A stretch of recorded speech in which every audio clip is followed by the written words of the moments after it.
Okay, can you guys all see the PowerPoint on your screen okay? Yeah. All right. Yeah. Good deal. So you got an app assigned to you from everything and now we're going to be reviewing the 1003 and reviewing credit from a MC's perspective. So every time we go through these classes, we have people coming from different walks. I mean, whether it be processing or closing or loan officer or underwriter, whatever the case may be. It's not a position of mortgage coach doesn't exist in our industry right now. We are the first ones that are doing it, where we're creating this new role. So because we have people from all different walks coming into that role, I want to make sure we touch on everything so that we're not leaving any role that's coming into it out. So some of this might be review, some of it you might learn a few new tips, and then some of it might be brand new to you. So we'll start here with the 1003. We're going to go through basically what all we're looking for on the 1003, and then this is more of it. Obviously, you're going to be filling out all of the basics, but this is pulling out some of the fields that we use and why we use them and how we use them. So page 1003 obviously got 4 pages of them, and all of this 1003 is going to change sometime in the near future. If you guys have heard of those announcements, the due dates for that keeps getting pushed back, and with COVID, it was pushed back yet again into 2021. And I would expect that as all the craziness in the industry continues, we'll probably see that date continue to push until things slow down a little bit. But 1003 as it sits right now, it's been for years. Couple of things I want to point out on this. So as you go into Encompass 1003 page 1, most of this information is going to be filled out from the borrower, of course, because they did the app online at this point. But a couple you're going to want to use, and where underwriters will be looking for information, or I'll be looking for information as I'm reviewing it, to know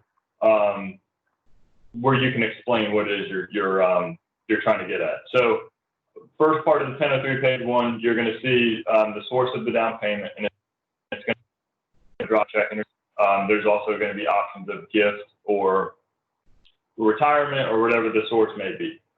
In this explanation of down payment box, this is a free type field that the mortgage coach should be filling in, and that's more of notes to yourself and to anybody else that's accessing the file is the source of the down payment. And this is a good place to go back and reference. I mean, you might know that it's from checking or savings, but you might say getting a bonus in February, and that's what they're going to be using, or getting tax return money, or getting a parents. Or this is more of just free type notes for whatever you need to use it for.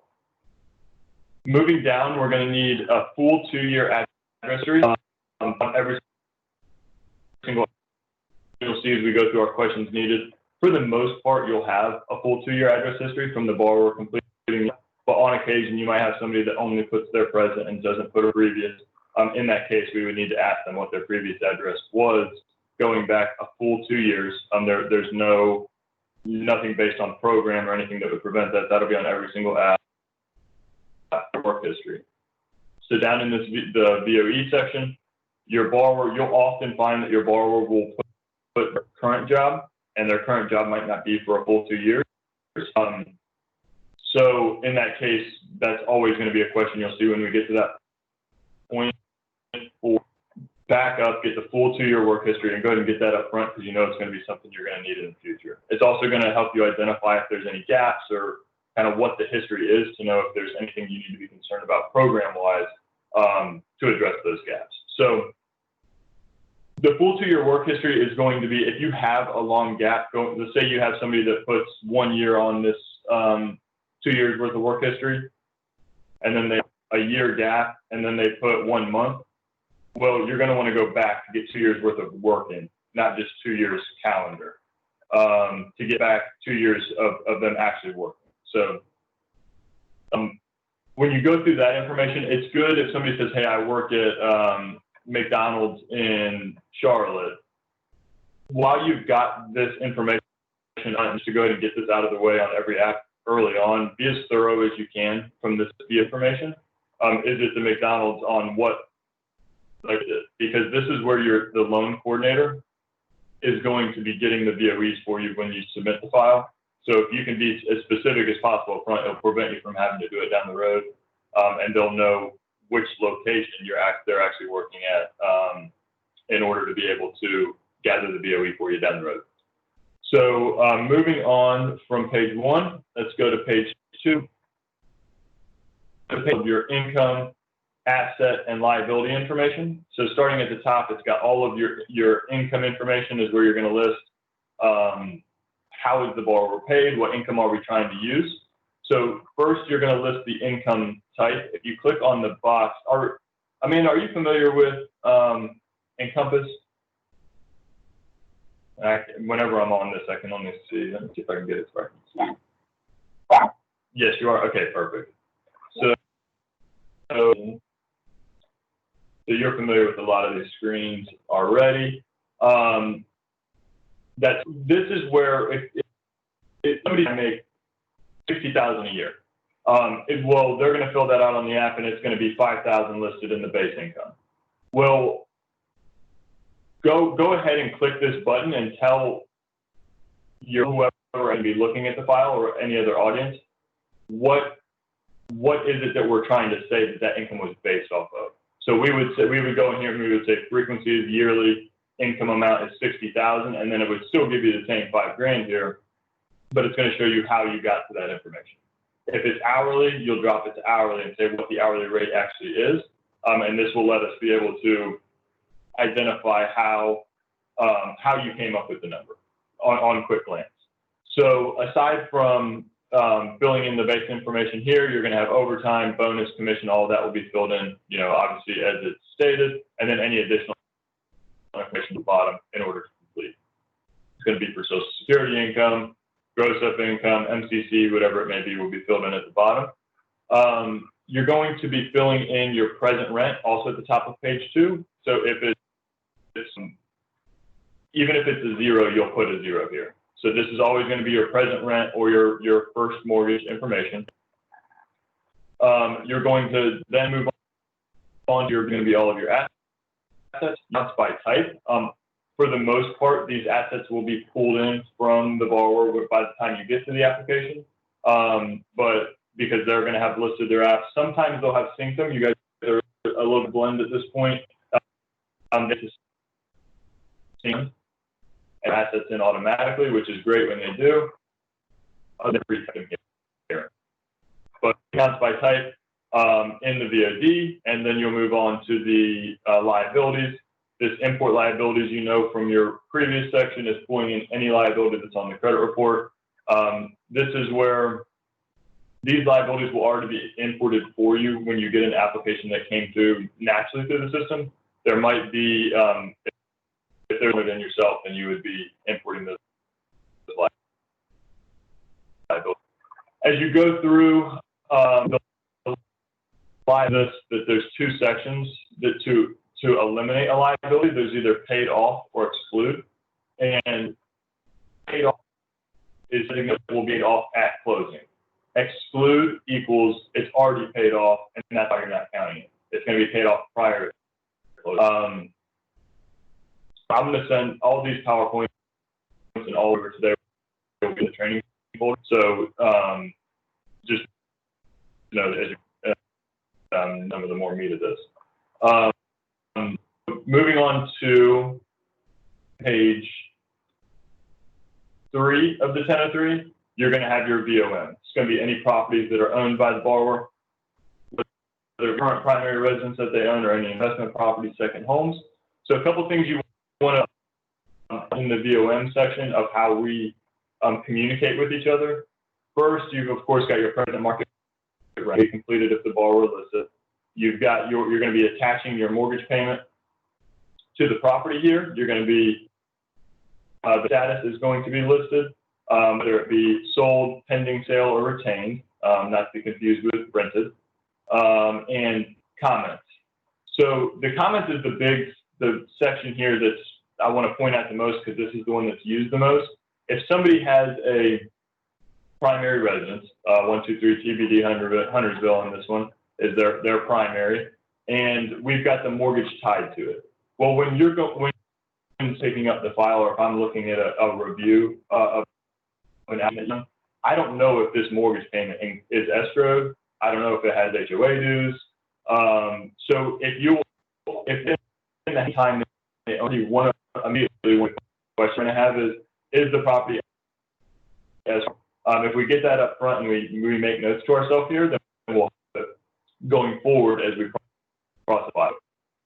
If the property is escrowed, the HOA dues are $30 per quarter, and it will not be sold before we close. So any information that you have to yourself about the property will be listed here, and then you'll put any expenses that aren't included in the mortgage, whether it be taxes, insurance, or HOA dues in this expenses section. Moving down, you've got at the bottom of page 3 is going to be all of your declarations. So the declarations are extremely important because any yes in here is telling you something that you need to ask more questions about. These are going to ask you questions about do they have judgments, bankruptcies, foreclosures, lawsuits, back taxes, alimony, child support, citizenship, or first-time home buyer. So as you go through these questions, you're going to have a most commonly yes for U.S. citizen, and you'll have yes often for intending the property as your primary residence, and even having ownership in the last 3 years. But aside from that, any other yeses, make sure that you're scrubbing that and getting information on what the yes is trying to tell you. The first-time home buyer status, when somebody puts a no here, have you owned in the last 2 years? Something that you trust with a grain of salt, because a lot of times people are so used to putting no's on all of these that they're first-time home buyer, or have they had ownership and they're not considering the fact that maybe their spouse owned a property that they weren't on the mortgage on or something like that. So you'll see that first-time home buyer will be a question we'll always specifically verify and not just trust the fact that they put no and then a first-time home buyer. Okay, that is the 1003, just a quick recap and some of the fields we're looking at. I'm going to move into credit because that's the next thing as you review your 1003. The first thing you're going to look at is the credit and go over what the credit's trying to tell you. So what if I'm missing a score? So oftentimes you're going to have credit reports with none, 1, 2, that don't have all 3 good. So there's going to be 3 reasons why you might be missing credit. The first is their credit is frozen. The credit report is going to call out if it's frozen, and then you'll have to get the freeze lifted in order to run the application through AUS. So you'll be able to have the credit technologies once you contact the borrower and they lift the freeze, pull in that bureau for you at no charge. So we'll get into that. We have an instruction sheet on how to do it when you run into it. The second reason why you're going to be possibly missing a score is if they have insufficient credit. It could be somebody that doesn't have trade lines, and the bureau is going to say that credit in order to score. Sometimes you'll have one bureau that has a score and one that has insufficient credit. The third reason is going to be incorrect borrower info. Oftentimes you'll have a social security number that's wrong, but the bureau can still understand the name and their birthday, and the majority of their social is right, and it'll still pull it in maybe for Experian and TransUnion, but Equifax doesn't pull it in information. So sometimes you'll only be missing one bureau with an incorrect social. So obviously the bureaus need retool, but it's important to know which of these reasons why you're missing a score, so you don't just default to credit, and that's why. So how many scores do I need? If you do get an application with less than all 3 scores because of a reason that's not frozen credit or incorrect borrower information because they have insufficient credit is why they only have 1 or 2 scores, that's fine. We're okay at Dash with having as low as 1 credit score as long as the other ones are insufficient credit and you get AUS approval. So if ever you're using NCHFA, which we'll talk more about, that program is our down payment assistance provider, they require 2. So you always need at least 1. If you're using housing for DAPs, then you'll need a minimum of 2. Okay, so disputed trade lines. You will see this often, and this is the first thing that you'll do when you pull a credit report up. So when you're on the page 2 of the 1003 and you're reviewing it, you're looking at your VOL, it's got all your liabilities imported.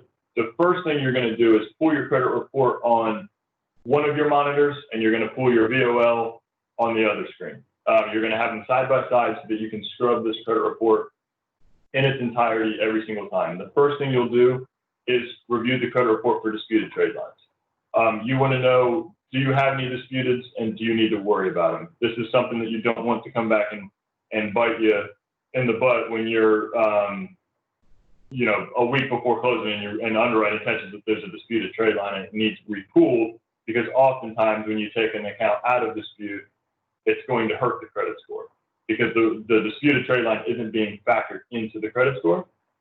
So first thing you'll do, you'll check it. It'll be very clear if there's disputed trade lines. You'll see examples of this, but it's going to say in bold right under the trade line, account in dispute. Sometimes it might say account in dispute, dispute resolved, and then you know you're fine. Or it might say account in dispute, dispute resolved, account disputed again after dispute. So it's going to be the most recent if it's in dispute or not. All the agencies view this differently. FHA being the first one we'll talk about, they view disputes. They only care if you have disputes if there's over $1,000 of derogatory disputes. Whenever we have over $1,000 worth of derogatory disputes on FHA, we're going to ask the client to remove the accounts out of dispute to get them under $1,000. You'll see examples of this as we go through practice, but let's say a borrower had one trade line in dispute for $900 and they had another trade line in dispute for $200, both derogatory. Well, we're not going to say, hey, borrower, remove all of your accounts out of dispute.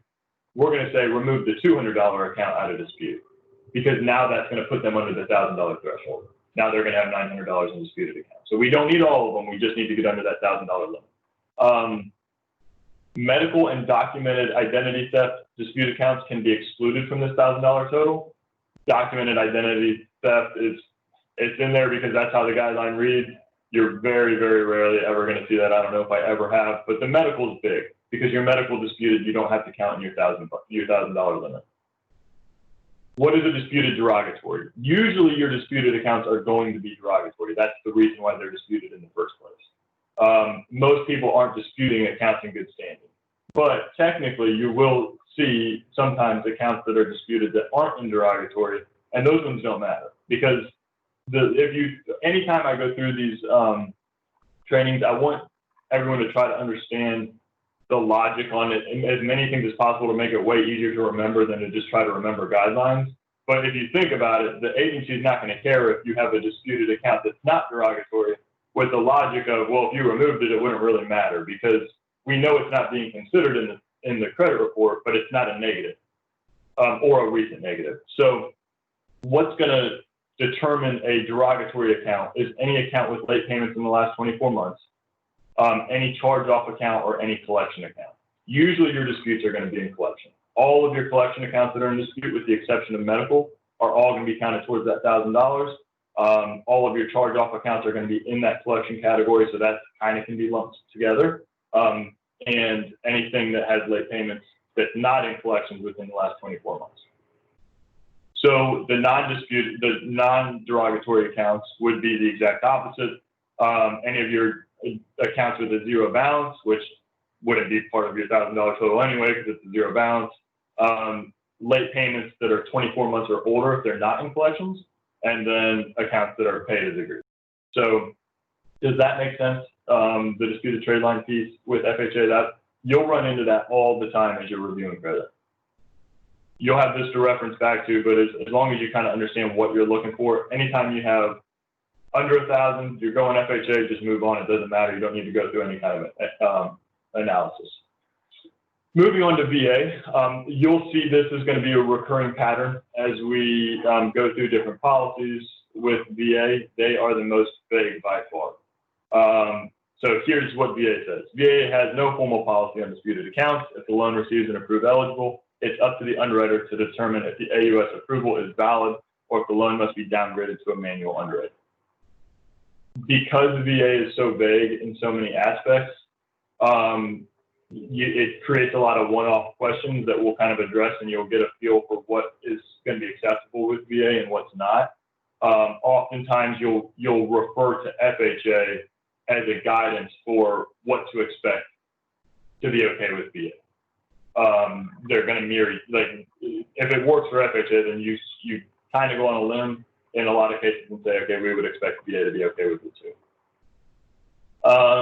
Okay, so moving on to conventional. Conventional disputed trade lines, if you get an AUS approved eligible, you don't need to do, no further documentation is needed. If you get a refer or a caution, you would remove the trade line from dispute, pull new credit, and rerun, or document the disputed trade line and follow manual underwriting guidelines. So basically, all you need to know for conventional is AUS will tell you if you've got an issue. You don't need to worry about doing any kind of analysis. You just run it through AUS, and if it gives you an approved eligible, you're fine. It's taking into consideration that there are disputed accounts, and it's saying we're okay with it. With USDA, you will, even if you get an accept with USDA, you're going to be manually downgrading the file if you have disputes. If the disputed trade line manually downgrade unless you have a zero balance, unless the account is paid in full or resolved, or the disputed trade line has a balance owed of less than $500 and is more than 24 months old. So USDA, almost in every case, unless it's a zero balance, because if it has a balance of less than 500 and is more than 24 months old, is going to be, that's going to be rare, but USDA is by far the strictest. It's saying pretty much in all cases, disputed accounts is going to equal a manual downgrade. So biggest thing to remember for disputed accounts, if you have them, as we go through these trainings, there's going to be, all of this stuff is going to be second nature before long. So just know your red flags. Disputed accounts one of them. If you have them, it'll be easy enough to look up this information and know what it is, and to commit it to memory. So manual underwriting, all disputed accounts must have a letter of explanation and documentation supporting the basis of the dispute. Confirm the explanation and supporting documentation are consistent with the credit report. So if you're going USDA and you're trying to manually underwrite it, that's not going to be, they're still going to want explanation to make sure that it jives with the overall credit history of the borrower. Okay, so here's an example of account information disputed by customer. So disputed accounts. If we look at this as an example, and we're looking at FHA, which accounts would need removed from dispute?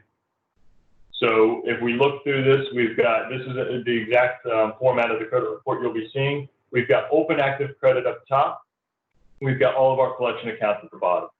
So we've got a disputed account here, the Sears CBNA. This is a open active account. It has a dispute that is over 24 months old. This is from September of 2013. So this account does not need included in our analysis. It's non-derogatory. We have a customer disputes this account information on this Chase card, and we have a $2,242 balance. And then we have, this is medical. So neither of these are in dispute, and they're medical anyway, so they would be excluded. So we have a Chase card with over $1,000 in dispute. This account would need removed from dispute before you would be able to run your FHA AUS findings and trust them, because you're over that threshold. Does everybody see where I'm getting at? Okay, awesome. So that is, you're going to see this often, and that's usually what you'll have is one, like that's pretty common, where you'll have one big account that there's some kind of, they're disputing it. They have some kind of a discrepancy with what they think how the account should be reporting, so they've got it in dispute. If we took this account out of dispute, the more recent the account is, the more damage it's likely going to do. This one being from 2007 might have minimal damage. If this was from, 2020 or 2019, then it would have a drastic effect on their credit report when you remove it. All right, so let's move on to just overall reviewing credit and what we're looking for when we have the VOL is going to be all of the liabilities that are on the credit report that we've pulled up right next to the credit report. What are we looking for? Well, first thing, we're going to look at every single account and try to get an idea of what's on their credit report. You're going to have, often a housing payment. You're going to have a car, credit card, student loans. You just want to kind of familiarize yourself with what's on it. Some things that you'll want to note is anytime you have a student loan, you're going to be looking at what payment should I be counting for the student loan. That's going to be by far the biggest thing that you're manually updating on the VOL. On 50% of your files, you'll be updating the student loans because it's not going to be reporting correctly how we're going to count it on from a mortgage. So any student loans are going to need to be looked at based on agency guidelines. You're going to be looking for duplicate trade lines. This could be husband and wife reporting for whatever reason duplicated. This could be Navy Federal Credit Union is notorious for this. They'll have they'll list the same trade line 3 different times, and on the very right of our credit report, I'll go back a slide or 2 and show you. You'll notice where it says who it's reporting to, Experian, TransUnion, Equifax. If you see a duplicate, a telltale sign is going to be one's reporting to Experian, one TransUnion, one Equifax. You're going to know that it's the same trade line. It's just each bureau is reporting it separately. But anytime you see a duplicate, you will want to address it. You're going to be looking through your collections to determine what payments may need to be counted for collections. You're going to be looking for any installment loans with less than 10 payments. You'll be looking to know that doesn't necessarily mean you can exclude them, but there is a possibility that you can exclude them if you have installments less than 10 months. We'll get into that. You're looking for authorized user accounts. Maybe you could exclude the account altogether because it's not theirs and they're just have a card of their parents. You're looking for current rent. You don't want to count current rent in their DTI. If you have rent listed on the credit report, go ahead and exclude it, assuming they're buying primary residence. It's going to replace that rent. And you're looking for utilities. I'm seeing this more and more now where people are self-reporting their utilities. All of those can be excluded right off the bat. You don't need to count anything.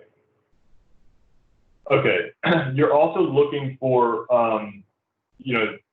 thinking about the credit report as you're reviewing it, and you're wanting to note and look for any oddities so that you can discuss it with the borrower when you get them on the phone with your questions needed. So if you see a $10,000 Amex card and a $10,000 payment, which you will see all the time, Amex so often they put the full payment or the full balance as the payment. You're going to want to, hey, borrower, do you pay this off every month? Yes. Okay, well, let's exclude it. Or if you don't, what is the actual payment? And let me update it to what the actual payment is.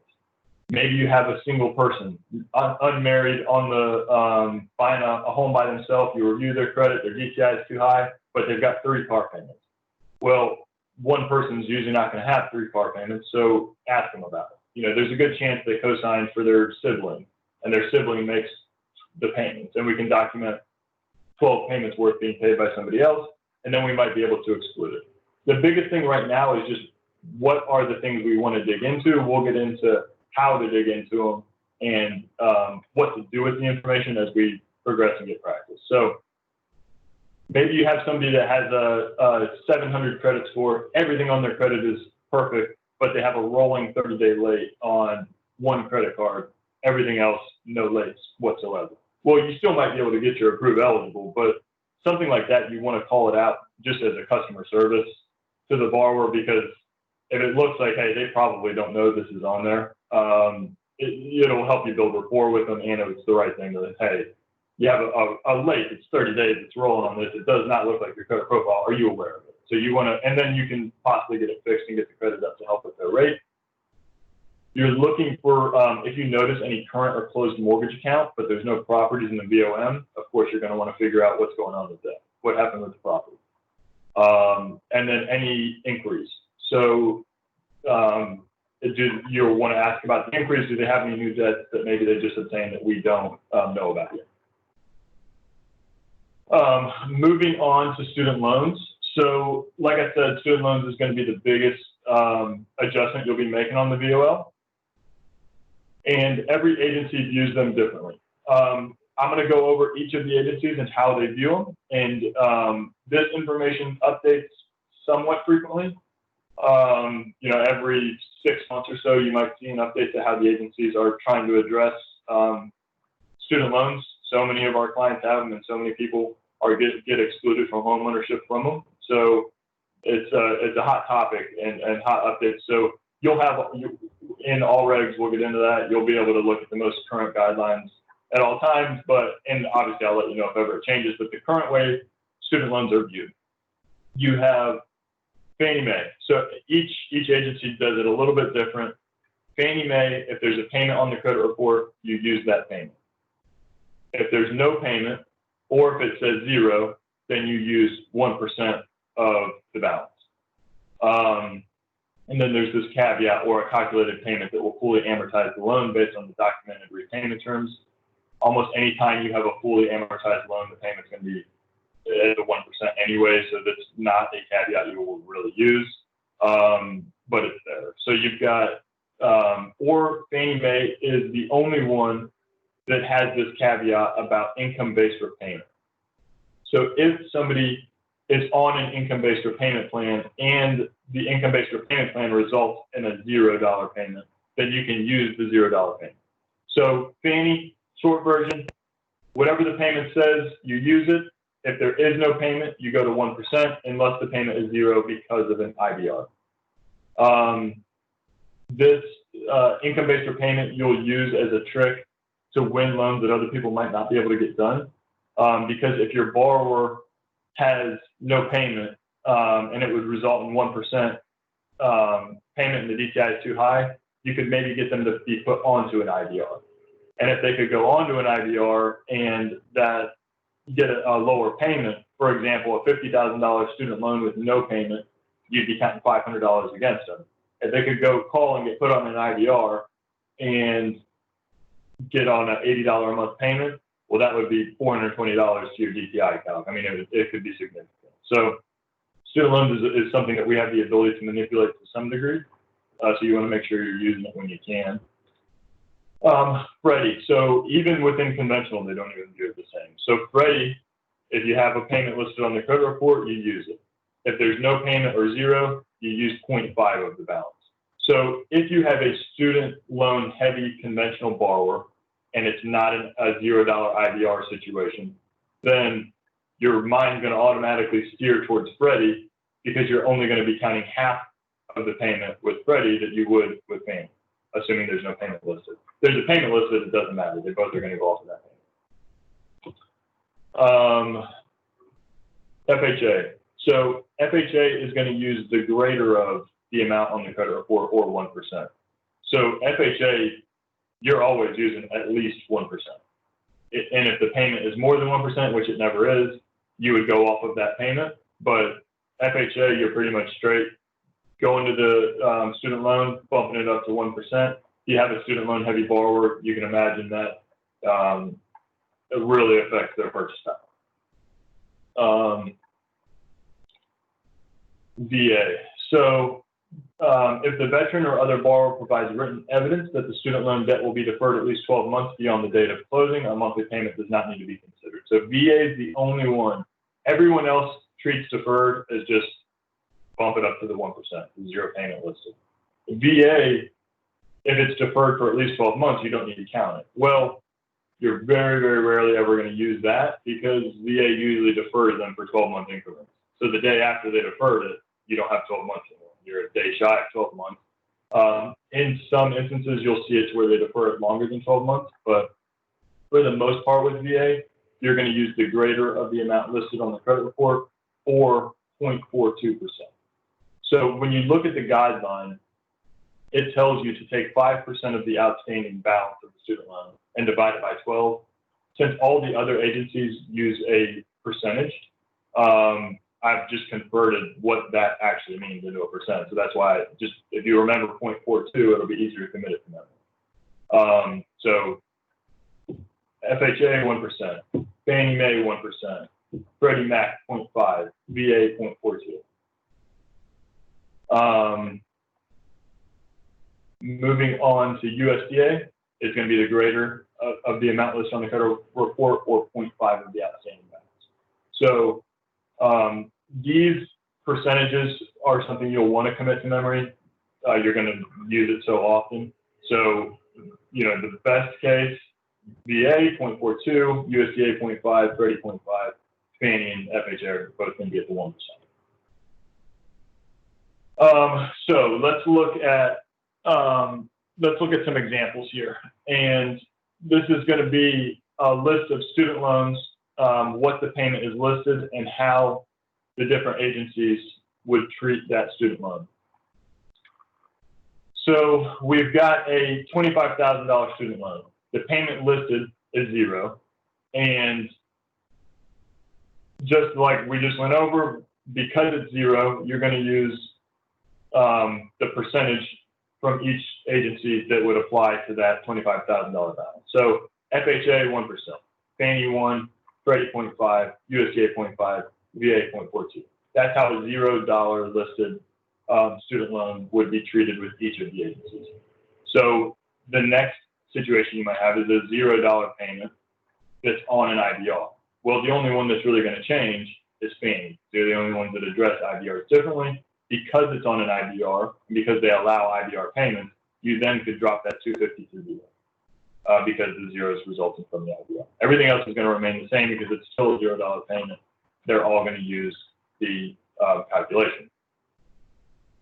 $25,000 and it's deferred for more than 12 months. Well, the only one that has any caveat about deferment is going to be VA, so everything's going to remain the same with the calculation from it being 0 except for VA. $25,000 and the payment listed is $200. Well, FHA is using the greater of, so they're going to go off of 1% of the balance. Fannie Mae and Freddie both use the stated payment, so they're both going off of 200. USDA is using the greater of, or 0.5, so they're going to go off of 200. VA is using the greater of, or 0.42, so they're going to go off of 200. And then last but not least, a $25,000 payment, or $25,000 loan with a $400 payment. FHA, greater, they're all going to use the greater of. So you're going to see, since it's exceeding the 1%, they're all going to be using that 400 as the payment. Everybody following that? Okay.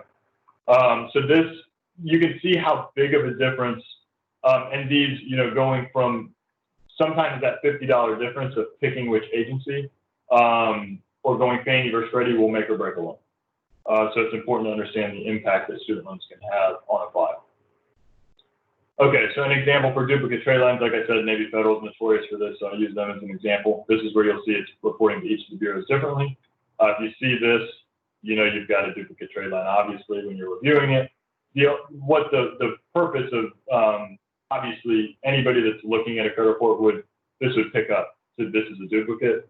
But what the important thing is that you're reviewing every trade line to be able to even pick up on the fact that there's duplicates. Collection accounts. So collection accounts is another big one that you'll be reviewing on many, many files because you're going to have tons of your accounts are going to be in collections, and then you have to figure out, well, do I care that they're in collections? So Fannie and Freddie, well, let's start with Fannie first. You've got a 1-unit primary residence, which of course is by far going to be the most that you're going to run into. For the most part, you don't need to pay them off or even count the payment against. Really, the bottom line to wrap Fannie and Freddie conventional loans as a whole down to just simplest terms, what all of this is saying is run it through AUS. If AUS approves, you don't need to do anything. If AUS doesn't like the collections, it'll tell you. So conventional, you don't really need to do a collection analysis because AUS is going to tell you if you need to address the collections or not. For the most part, as we get into different program selection, conventional accounts are going to have, by design, less collection accounts because they're going to be higher credit scores, which is going to make the conventional the better value for them. The lower credit scores are going to get a better value with some of the government programs. So you're going to run into collections way more on your government loans. So conventional, you will just follow AUS. FHA and USDA view it the same. So they are looking for a $2,000 threshold of open active collections. If you have less than 2,000, you move on. Doesn't matter. It's only until you get over 2,000 of open active collections that you need to dig into the collections and figure out what, count a payment against them. So you have three choices if you have over 2,000 in open active collections. You pay the collections off. You prove a payment arrangement for the collections and count the payment, the actual payment that's being paid against them. Or the most common that you'll see when you're reviewing a file, you have to list 5% of the outstanding balance as a payment. So again, this is going to be like the disputed. Let's say you've got $2,100 in collections. You could pay off one collection and get under that threshold to keep it under the 2,000 and not count payments against them. Otherwise, you're going to be counting 5% of the full 2,100 against them. Depending on which route you went with that, would decide on does it matter if you count 5% against them. I mean, maybe your DTI can support it, you just can't. Medical and charge-offs are not included in that $2,000 limit. It's open active collections aside from medical and charge-offs. So, back on VA. So, VA, you don't have the $2,000 threshold. They're following the same guidance, but starting with a $0 threshold. So it's just straight up 5% of them counted against them, medical and charge-offs also excluded. Okay, so let's look at an example here. So this is the collection section of a credit report. You'll see we use credit technologies. I'm not sure if you guys have familiarity with them or not, but all of our credit reports will look the same. Use credit technologies. Everyone uses the same one. So this is what your collection section will look like. So we're looking at this and saying, what do we need to do? So Fannie and Freddie, you're going to run it if you're going Fannie or Freddie and follow AUS. FHA and USDA, well, I've got open active collections that are non-medical. So this is non-medical, it's in collection status, it's not charged off, so I have 1,301. Then I have a fair collections, non-medical, another 349. So I'm up to 1,650. This one's medical, I can exclude. Medical, I can exclude. Medical, medical, medical, medical, medical, medical, medical. So I have 1,650 in open active collections that I need to be concerned about. I'm under 2,000, so I'm moving on. I'm not counting anything against them. If these had a payment listed, I would go into my VOL and I would make that payment 0. Or I would just click exclude because you're not going to be counting that collection against them. Same with the medical. If any of these medicals had payments, I would exclude the payment from each of those, and I wouldn't count 5% or be overly concerned with it. So no payment is necessary here. If it was VA, I would have to count 5% of both of these two against them because they don't have a $2,000 threshold. Okay, so what about installment debts? So installment debts with less than 10 months are sometimes able to be excluded.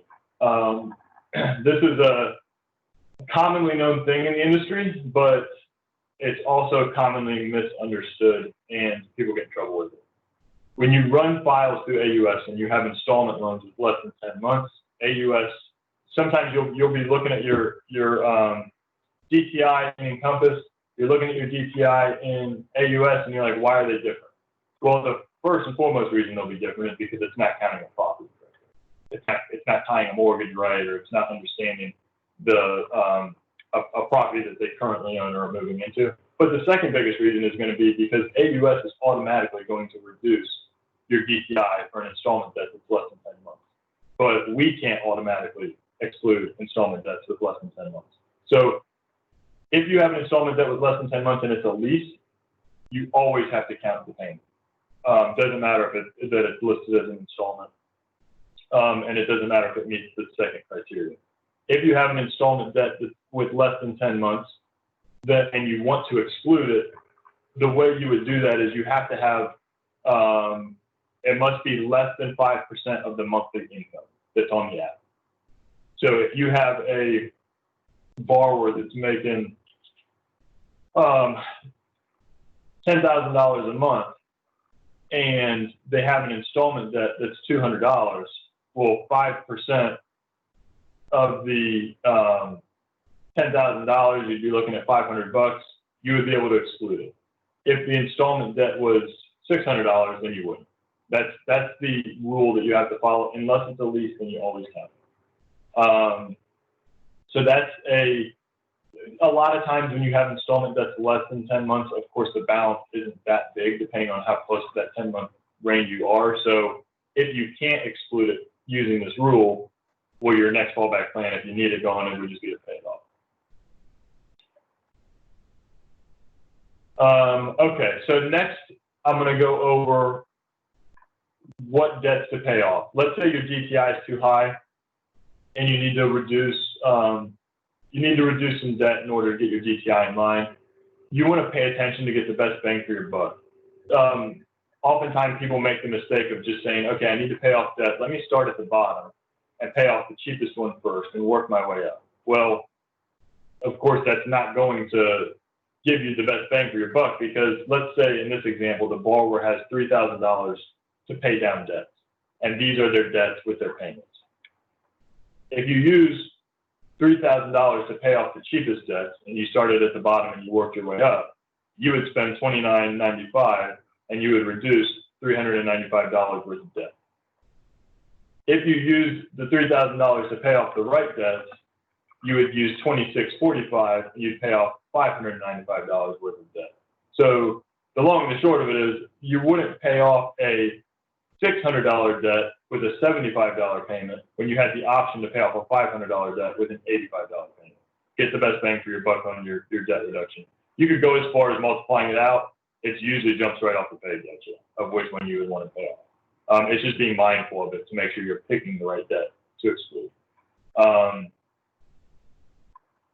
Okay, so let's, we're going to do some practice on this. This is something you guys will see often, and I am going to do a student loan payment worksheet to give you guys some practice with that, and then also a collection worksheet to get some practice with that. So there's going to be, on the student loan payment, there are two separate examples, and again on the collection, there's a collection 1 and 2. Work together on the first examples, and then send once you get student loan 1 done, go ahead and shoot it to me. And then the second example I would like you to do on your own. And then same with collections. You can do collection 1 together and then 2 on your own. Get the first one graded to me and let me review it before you do the second, to make sure that if you're missing any of the pieces with it, you don't duplicate the same mistake on the second one, to make sure you got it. So I'm going to go ahead and email, I'm going to go ahead and log off here and email both of you those worksheets. Like I said, you guys can work together on the first one. Shoot it to me when you're done for the student loan and the collection, and then I'll give you a call or we'll jump back on and we'll review the first one, and then we can do the second one individually. Sound good? Okay, awesome, guys. I'm going to email that to you. I'm going to jump off here, and we'll reconnect. Just respond with the answers once you've got them, and we'll jump back on and connect and review it.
see an email yet. Yeah, me either. Have you ever worked on this kind of stuff before? Like Well, I've been in specifically the mortgage the loans and.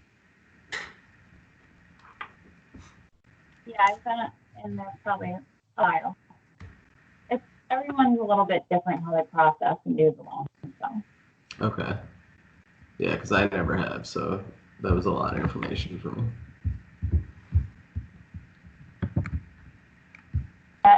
It'll be better once you are on hand. Right, yeah. It's the best way to learn.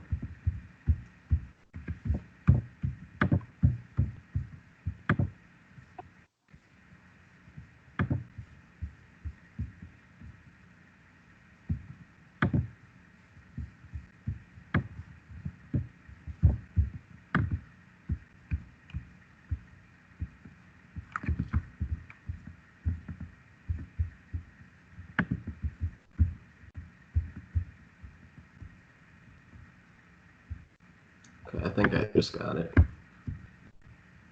Oh, yeah.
Which one should we look at first? I grabbed the first one that says collection worksheet. Okay.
Oh, and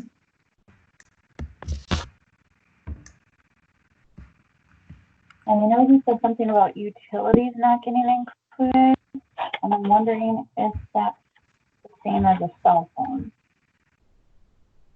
So these are like direct TV, dish network, and that's kind of T-Mobile, up here.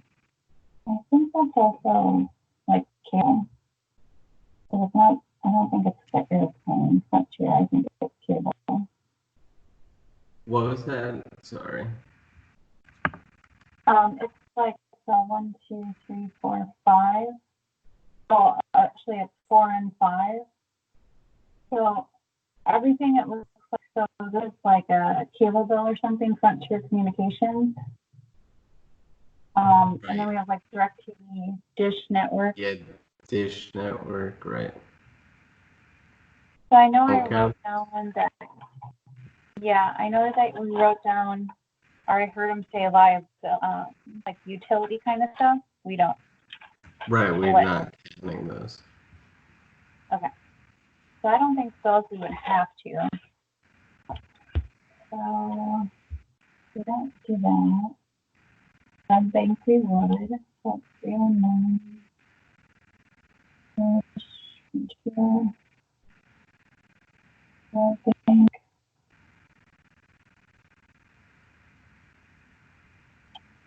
Okay, so moving funding, additional credit, I think. So there's two duplicates. So there's balance of 309 and there's balance of 255. You can see the creditor is still Web Bank. Mm-hmm. One might be like, I guess a collection company. Yeah, it looks like they're both Midland funding. So I think that would be considered a duplicate.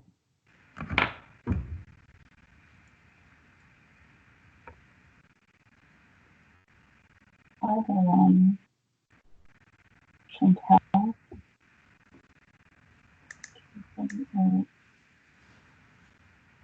There's another duplicate.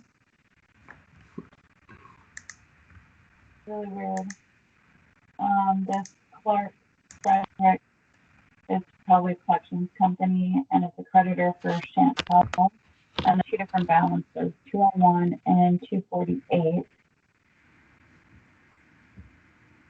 And then that line 180. So I think on those ones we take the higher balance on the reflection if we have duplicate.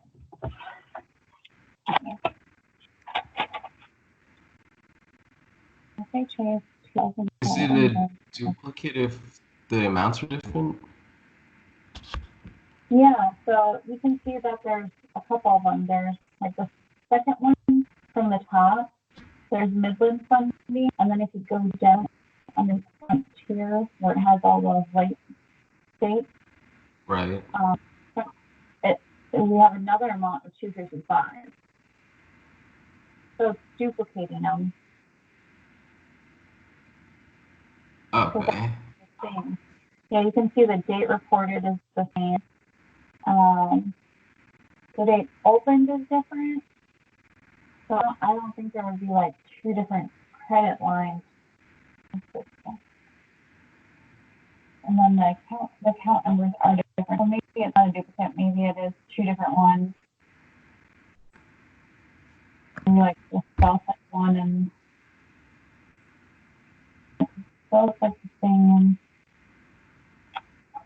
Yeah, I guess all the ones I thought were duplicate looks like they have different account numbers, so we should be fine as long as all the account numbers are different. And it looks like they are. Okay, so that is,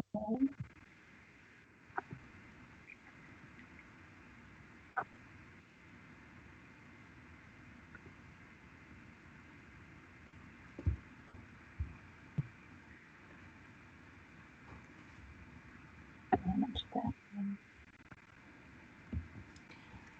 Now, what was you saying about the like $2,000 threshold? For FHA, that's 11.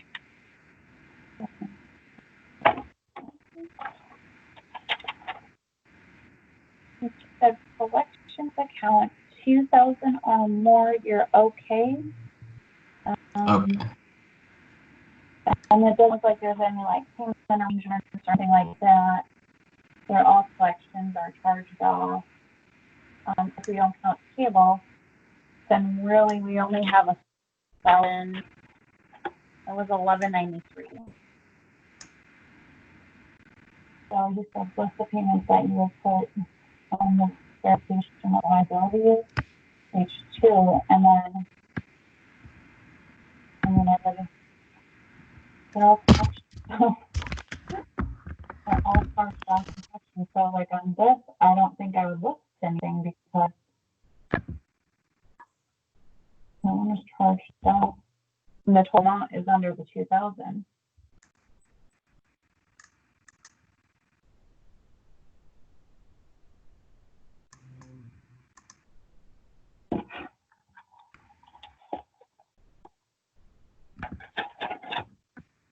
Yeah, and you're saying that they would go with FHA, assuming that they're going with the FHA loan.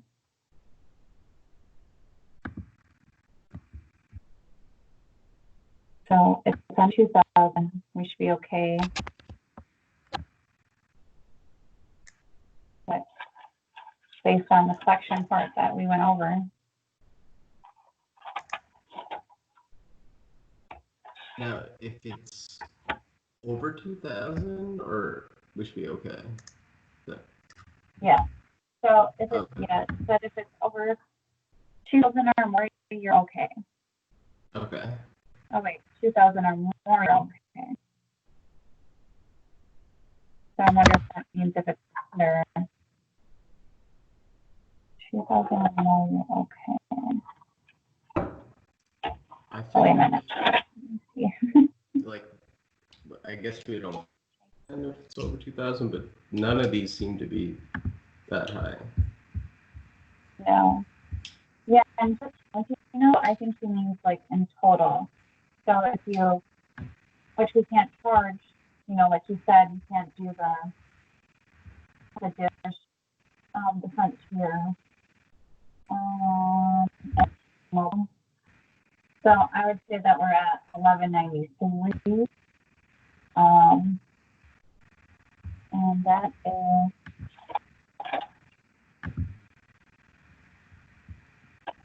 I just remember if it was 2,000 or more, you're okay. I just don't know if it's under 2,000, then you have to pay it and take care of it. Yeah.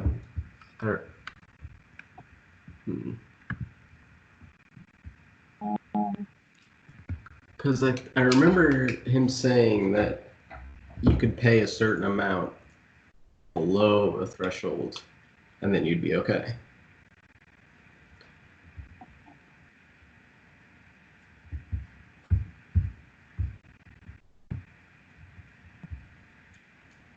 It would help if we had those slides. Yeah.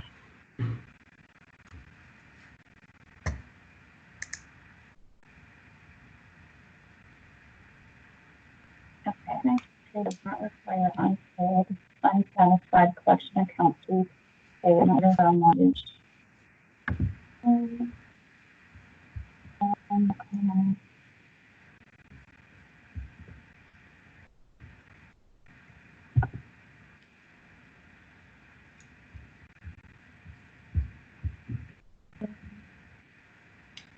Yeah, if you're, you can Google a lot of stuff. So if you ever have questions that you don't know and you can't get a hold of someone, most of the time you can Google it and find information out.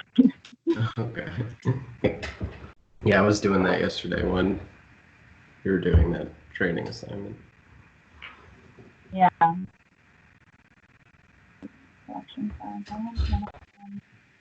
non-medical collections account. So yeah, so borrowers with non-medical collection account, unpaid collection balance. It is saying of $2,000 or more, mortgage underwriters need to take 5% of the outstanding collection balance into the account towards the debit.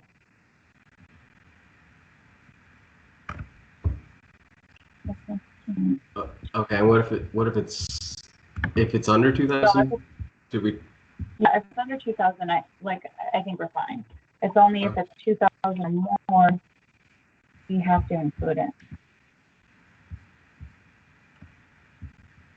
And is it 2,000 refer to the same creditor, or like a combination of all of his get credit. It's a combination. Okay. Yeah, it's based on outstanding collections balances. So,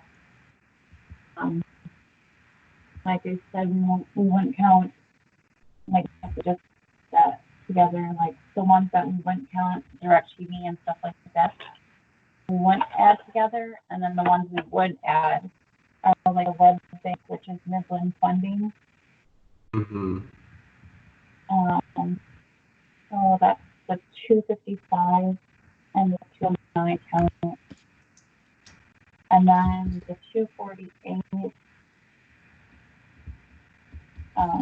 and 201. So I counted some, and then the 180. So I added all together, and we're at 1193. So since we're under the $2,000, we would be fine. So why wouldn't we count tier communication company? Okay. Zero. And this EOS, is that also a utility? Second There's from the the bottom. Yeah, Oh, there's no, did you count that one? I counted, there's a for $309, 255, Mm-hmm. 248, 201, and then 180. And then 180? Yeah, I don't know if cell phone and cable is considered utilities or not. If it's not, then we would have to include that. Let me see.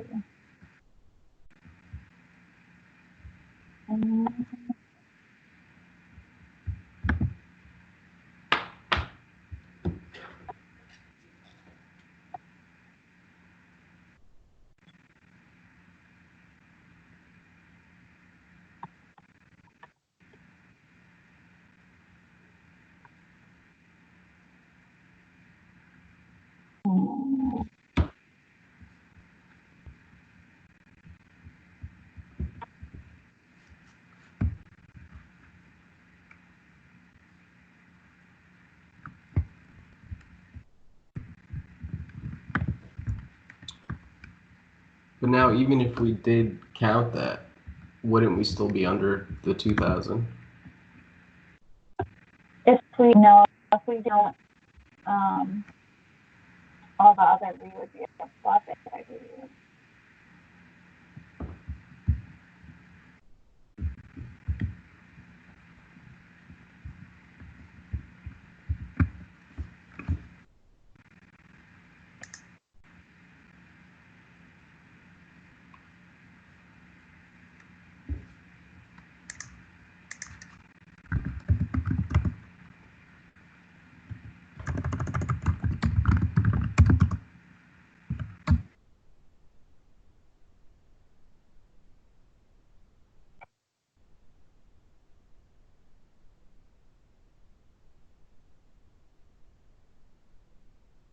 Yeah, we would be at 2551, I believe.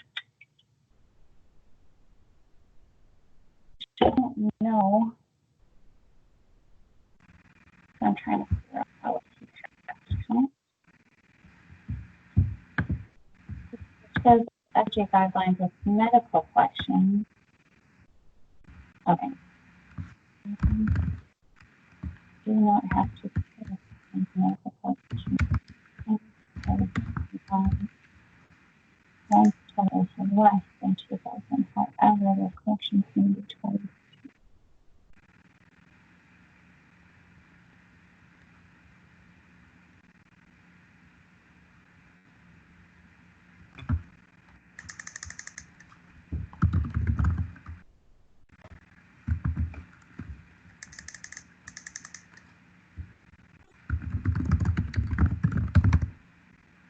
I'm guessing that that's not considered utility. I'm thinking that like utilities would be just a basic.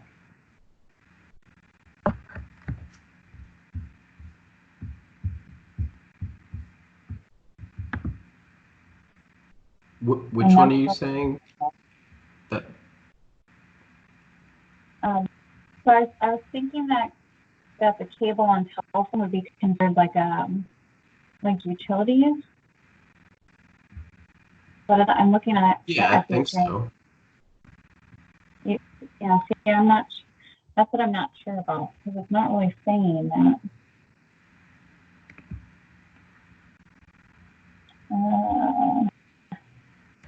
If I can turn it on.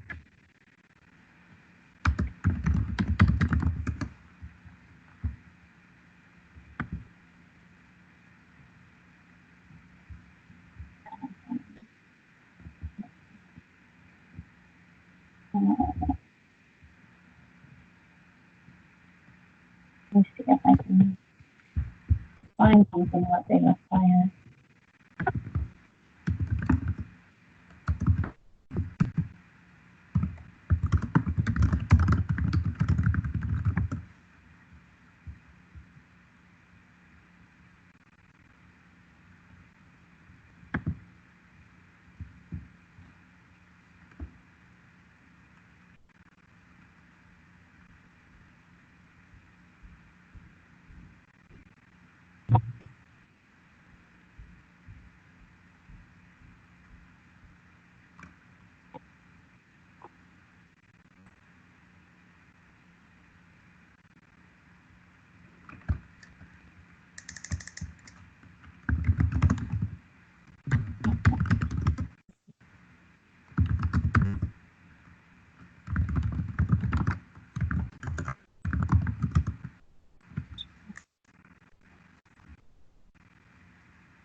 Found a different thing. I'm just trying to see if it's repeating home.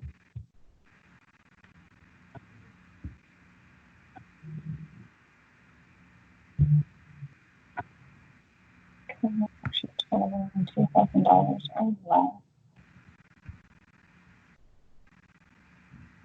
And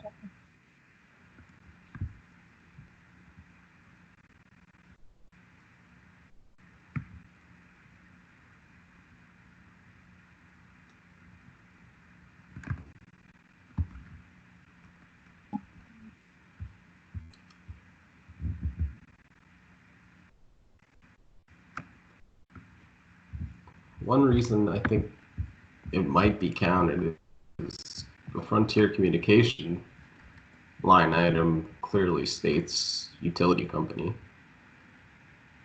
and the DirecTV and the Dish Network don't have the same thing. so maybe we would count that and remove one that comes as utility because it says.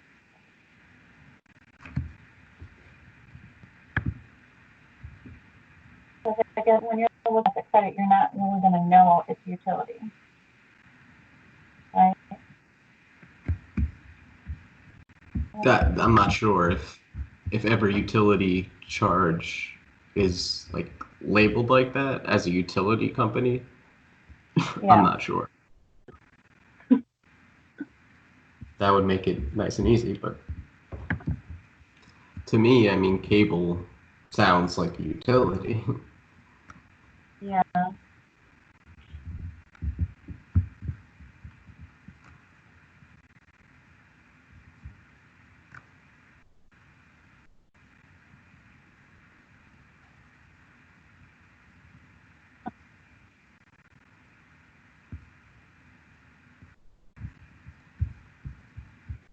What about charge off?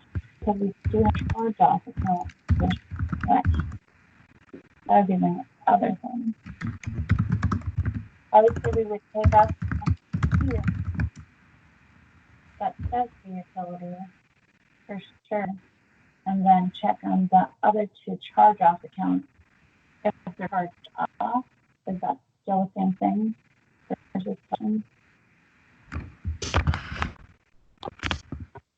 I'm sorry, you're kind of breaking up there. Oh, I was just trying to figure out if there's a difference between charged off and then collection. Yeah, I was looking that too. I couldn't find anything when I was searching for it.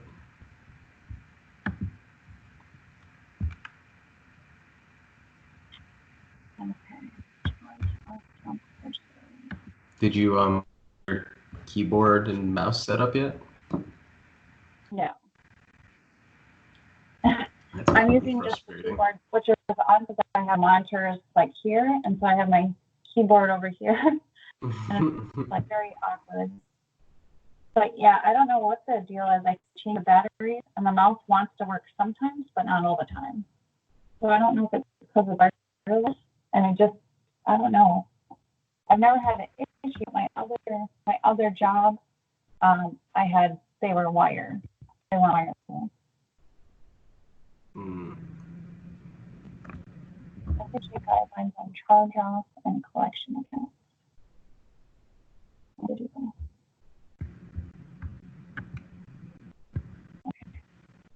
Essential guidelines does not specify collection account. Specify collection non-medical collection account, medical collection account, and charge off account. I see here that a charge-off is a debt that a creditor is trying to collect on after you miss payments for several months. Yeah. You're still responsible for paying back the debt. So I'm assuming it would affect your credit score report. Okay. Most cannot have credit. Okay, so it says borrowers do not have credit or charge off account.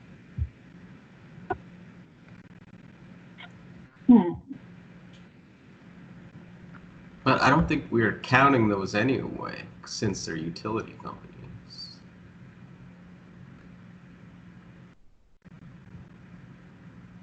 Yeah, that's interesting.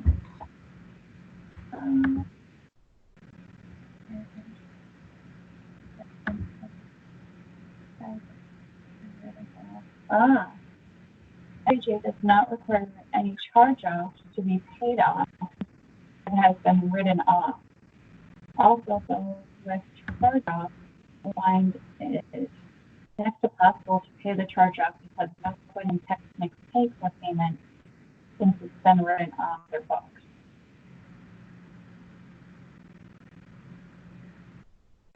Okay. And that's on FHA guidelines. Okay. Okay, so I'm going to go see if we'll take the one that says utility off. The 255 charge off. And then 180. So I think we're under the threshold then.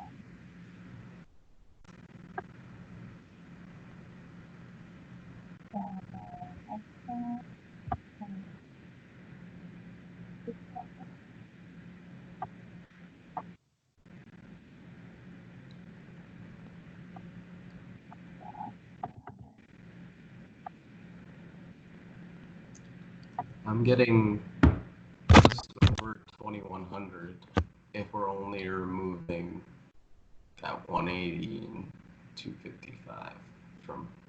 And then 257. I mean 1859. Right. Yeah. Okay. Yeah. So then none of them go on?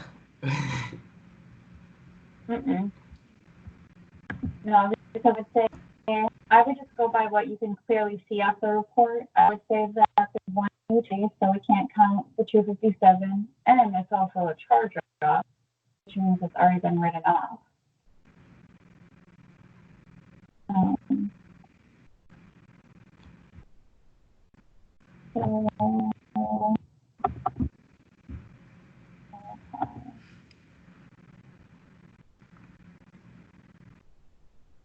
Yeah, I think I wouldn't add anything in.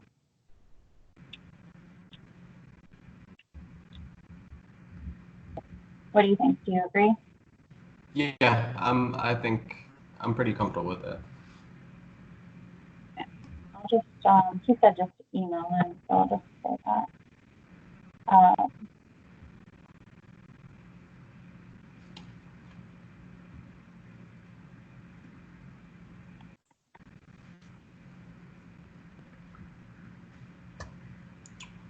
Should we work on the other one first, or specifically? yeah, I'll just put this in writing and then put them all at once. Okay.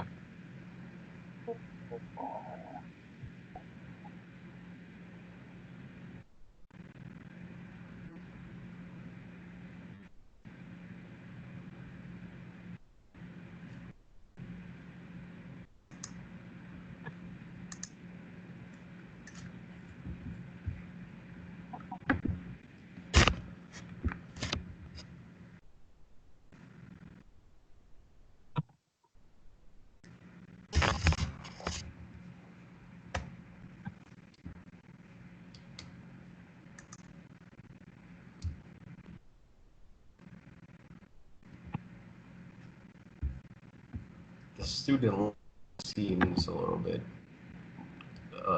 more straightforward, kind of. Yeah.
So I just basically said that one account shows utilities for 257, we remove that. And then I said the charge-off accounts have already been removed or wrote off, so we would remove those, and there were the 180.55, and then I put it like in a math kind of thing where I pulled it out and took all those off, and then showed that we were at 1859, I said, which is under the guideline. So we went count. Perfect.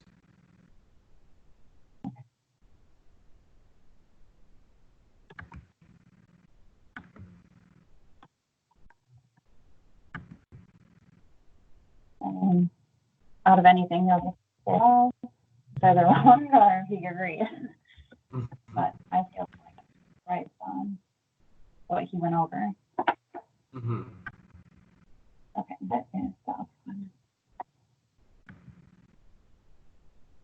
Student loans. Student loans are always fun. They're what? Oh, they're always fun. I always remember when I was processing the last job that I was doing, as processing, I was on refinance, and there wasn't really any student loans, so I had to do that one, but prior, I know I had to. Okay, so and then liabilities, attorney Chapman. Okay.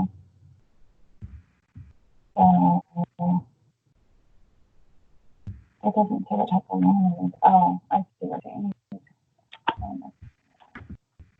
Each check loan.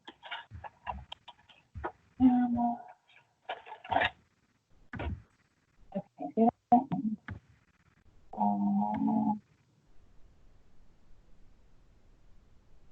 I think I have them all. FHJ. Yes, yeah. Good thing I wrote it. As much as I can get, because he did go through those kind of fast. So I don't know if I have everything.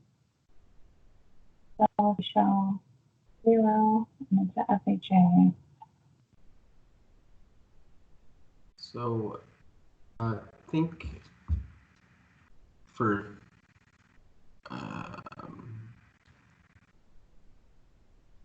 FHA, it's 1% or whatever the listed is, whatever's higher. That's what I had written down.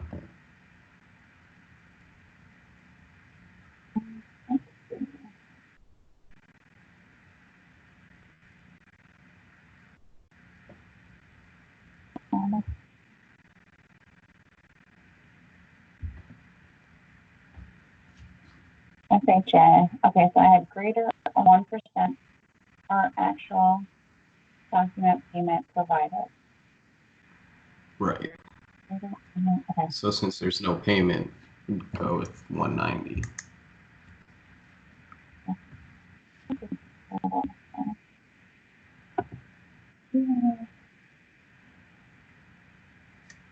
Okay.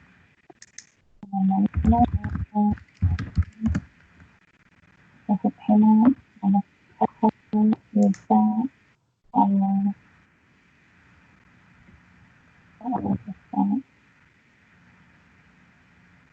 the same is the same, where it says, at least that's what I have down. It says 0, kind of go by that, always goes by 1% of the full amount. I don't know if that was down. Which one is this for? So he has all the different ones for, going across. So I have FHA would be 190 based on it with a 0 payment. Right. And then Fannie Mae would be the next one. And I have And that's the same thing, right? Yeah, that's what I have. And I think Freddie is the same too. So it said use payment, or I thought it said 0.5. I thought it said half, but You're right. You're right. Okay. And USDA is the same. 0.5. And then VA is 0.42, I think.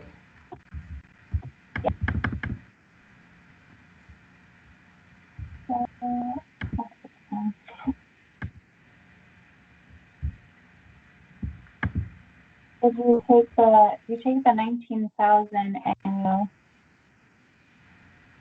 you figure out 0.5%, right? Mm-hmm. Okay. I wish I didn't have it. I hate this computer calculator. So that's what, 80?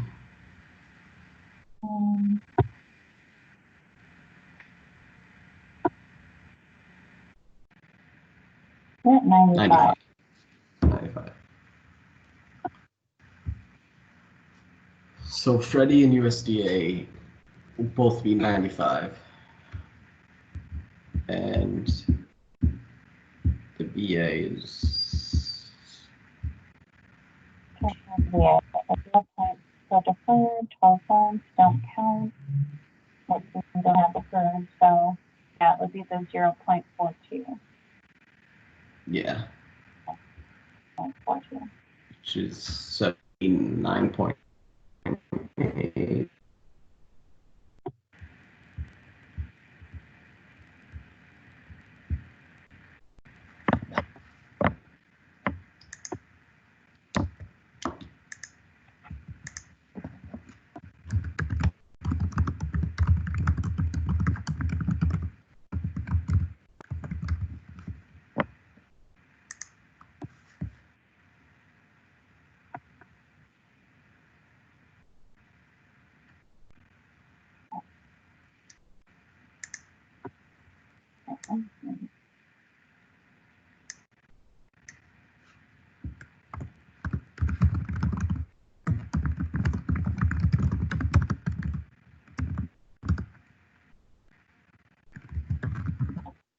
So you got 29 for VA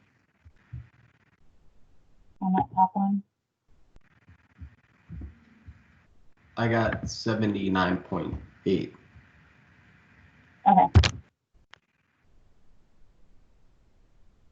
All right. So the next one, I'll be on my IVR.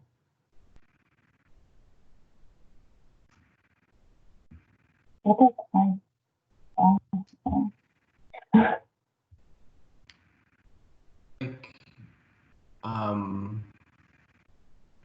Aren't they all the except for VA?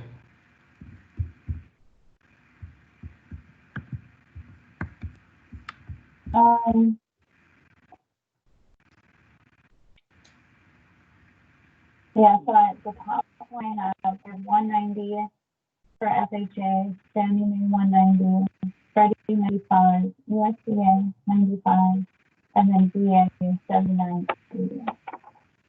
But then the next Right. line I mean the next line, the ER.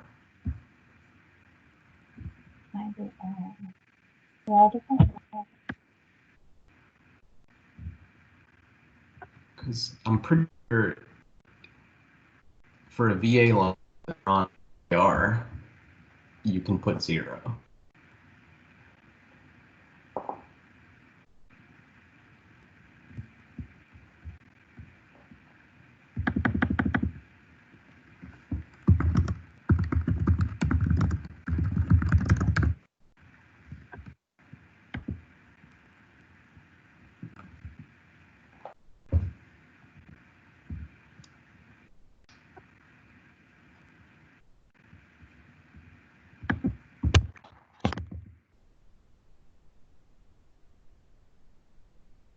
Well, investment balance review.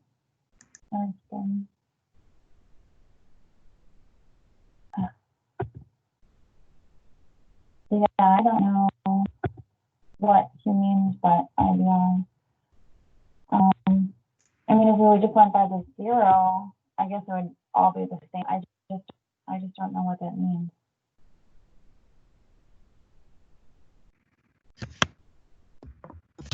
Well, I had written down that student loan payments that are on IVR, the VA counts the payment listed.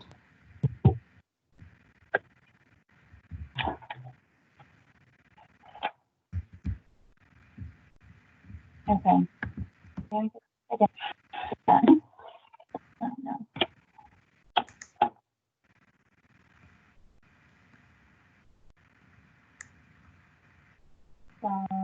But it's 0. That's what they have listed. Yeah, so I would put 0. Now we for all of them. What? Are you saying that would be 0 for all of them? No, just for VA. Oh, okay. The rest are the same as that first one, The top line. I think. Okay.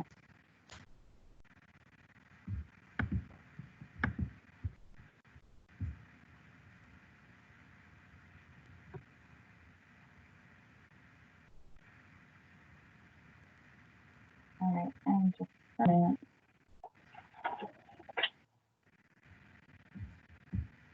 If it's for 12 months, the VA doesn't count for the third one.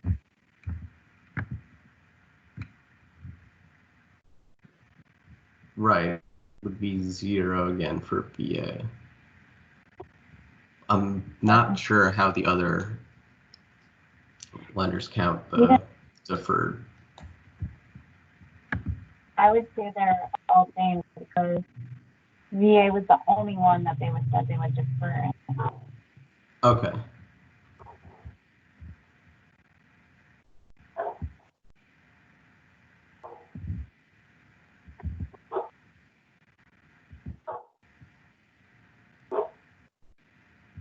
No. Okay, so this one. Hey, stop. Sorry. It's okay. I just got a puppy like 2 weeks ago. Oh, nice. He's insane. Yeah, they're a handful. Yeah, that one's 12 years old, the other one's 3. So, yeah, girlfriend's been taking care of him during the day. She's not happy that I've been working. It was a lot easier with us.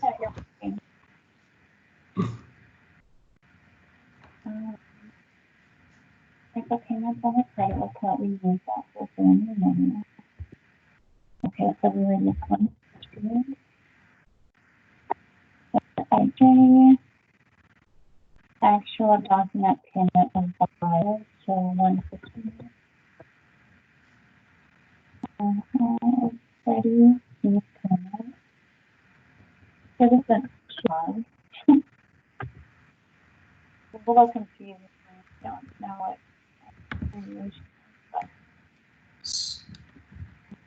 For the 150, I know at least for the VA, supposed to put the higher, whether it's the threshold or the payment listed.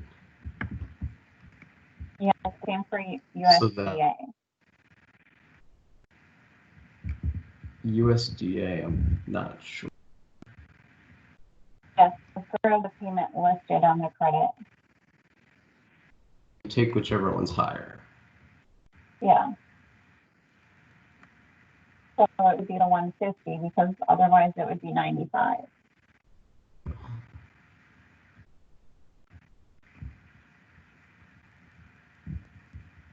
I think all of them except for Freddie would 150.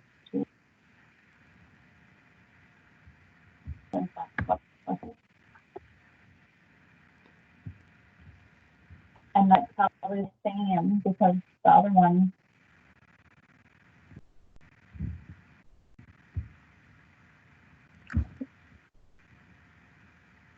Yeah. 400. And Freddie needs the payment as well. So I think the chart one of the one, I think all of them would be 400.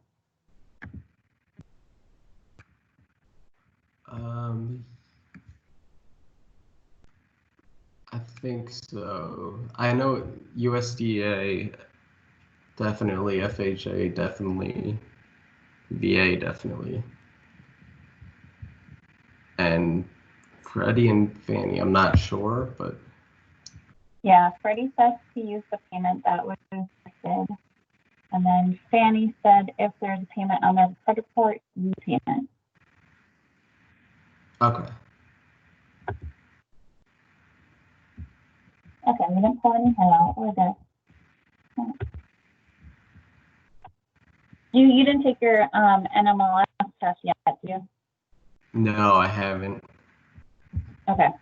I looked last night to see if it showed my 24 hours yet, and it doesn't show it. But then I looked to see if there's any testing, and I couldn't find any.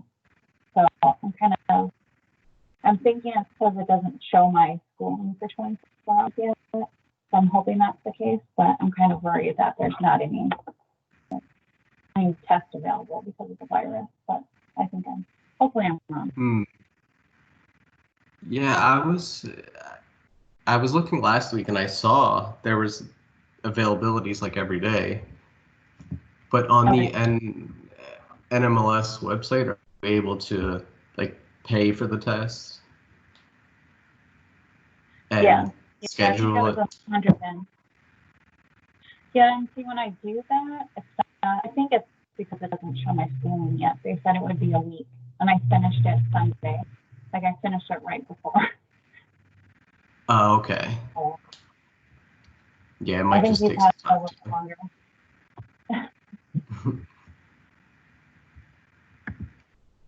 Okay, so we're good with chart 1, right? Yeah. Okay.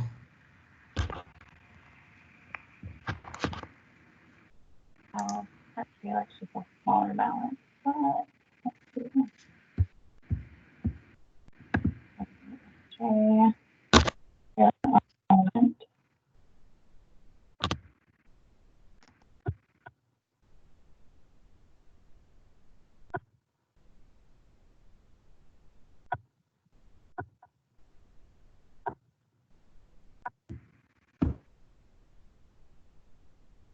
1% will $22. Okay.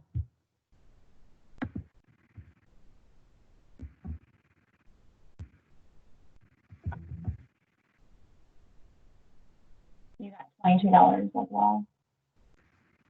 22. That's what I have. Okay. So yeah, sure it's half of that.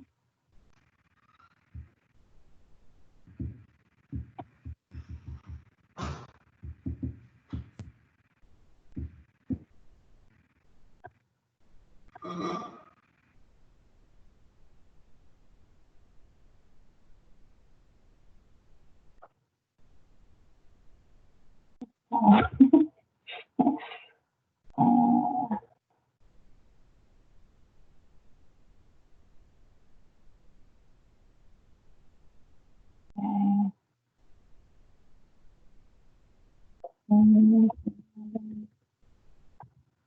Okay.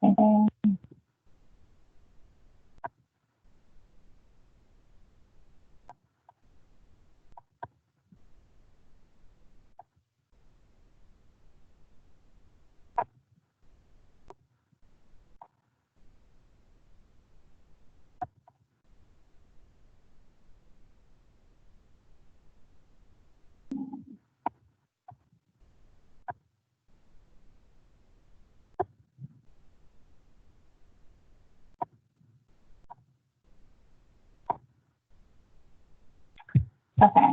924. And all of these would be. Okay, so I don't know. I have 22, 22, $11, $11, and then 924. Yep. That's what I got too. Okay.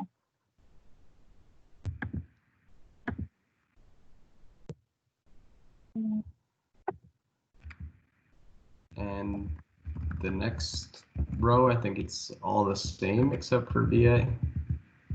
Yeah. Yep, that's what I have. Mm-hmm.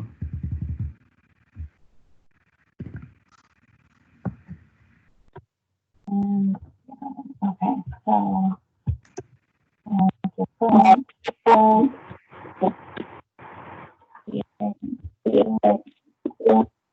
Hey guys, just jump back on, checking in with you, seeing how it's coming. you said you posted it together. On the third row. You're coming through a little bit muted, man. Let me see if I can try to reset that again. We're on chart row. My connection with your, I can't hear what you're saying. I can see that you're talking and hear your voice, but I can't hear what you're. Are your mic on from your computer or your phone?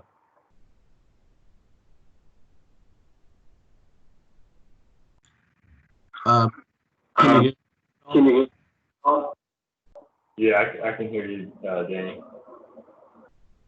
Okay, so we are on the second half of chart student loan. Work. Okay, student loan. Let's take a look.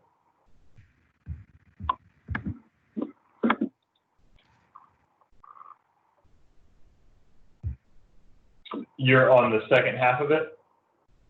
Yeah, we just deferred payments. Okay. So now you're moving on to the 19,000 balance with a 150 payment. No, second half of chart two. Okay. You go ahead and you can stop there. I'll review chart 1 and then you can finish up chart 2 solo. Okay.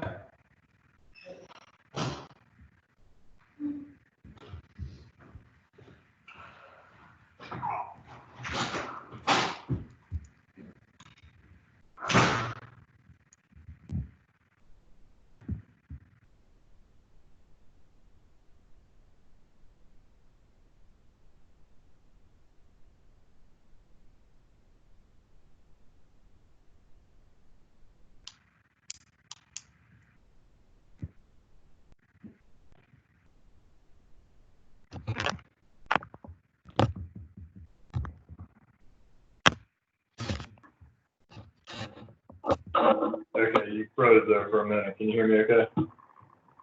And now it's coming through. Amanda, still. Okay. Good. It froze up on my side for a second. So you sent chart 1 over, so I'll take a look at that. You guys get chart 2 finished up later on. And then did you guys look at the collection one already? Yeah. Yeah.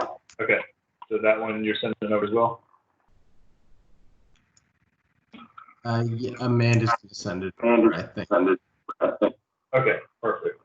So both that PowerPoint and that we just went through, you can find on, are you guys familiar with, have you guys gone over the R drive? Not really.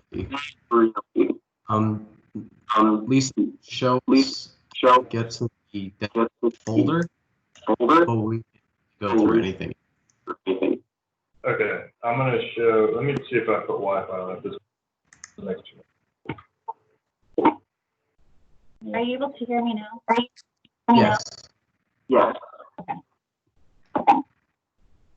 Yeah, it makes training in the world of COVID, trying to get people up to speed with, I am not the most technologically savvy myself, self-admittedly, and then we've got, I had never used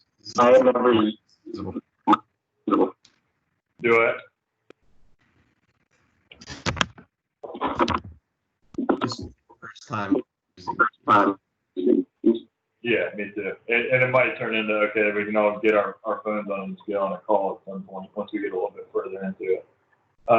Okay, so when you go to your, let me just go ahead and show you this. I'm going to share my screen with you.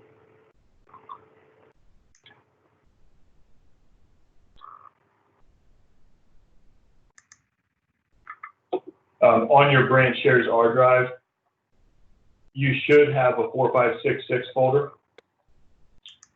which is going to take you to Dash, and then there's a training folder. Within that training folder, any of the material that we're working on, most of it is going to be saved in here, but in particular, the let's see, 1003 and credit review is the PowerPoint we just reviewed. Can you guys see that okay? I just want to make sure you have access to the 4566 folder. If not, I'll get you access. So it's 4 dash training. Yeah, 4566 dash training. So, so R drive 4566 dash. I have it. Training. Okay, so you said you okay, so you both have it. We've got, you can go back and reference this 1003 and credit review PowerPoint if ever you need it. And when you get to the second student loan chart and the second collection, you'll probably want to reference back to that, and that's where you can find the full PowerPoint. The next training that we'll jump into is the initial app review, which is also on this in this drive, and I'll pull that up and get that shared with you as well. Initial app review. I just have a quick question. Yeah. Is there a way to put Horizon on screens? To put it on the both screens? On one. Whenever I open Horizon, it takes over both screens, and then I can't see Teams that's in Horizon. That makes sense. Yeah, so you can, if you go onto your desktop with that, not in Horizon, and then you should, if you go into the lower right, you'll have a Horizon icon. Right click that and hit settings. Okay. And then it's going to show you 2 screens, and you can select which screen you want Horizon on.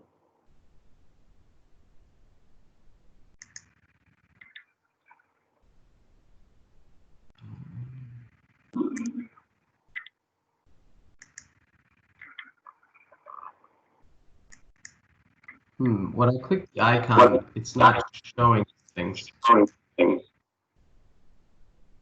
It just gives me the option to close or my task. That's Oh. on the, you're clicking it on the, not the icon on your taskbar, but on the far right where it's got like the show and hide. Oh, I got it now. no.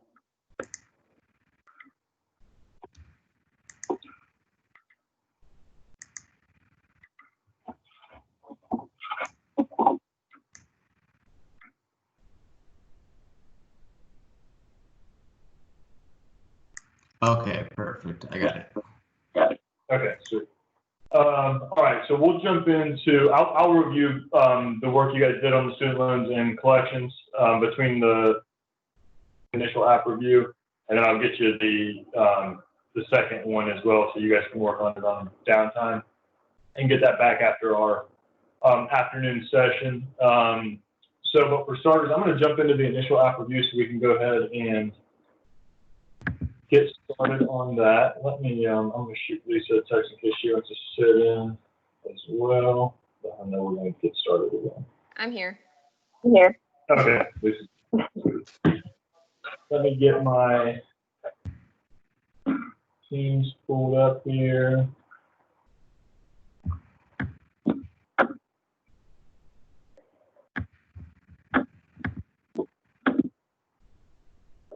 Okay, initial app review. Let's jump right in. So you've, at this point, you know, app's assigned, you've reviewed it, and this is just going to go over some more the flow of when you're reviewing the app, kind of what you're looking for to get questions needed. In your OneNote, let me show you this.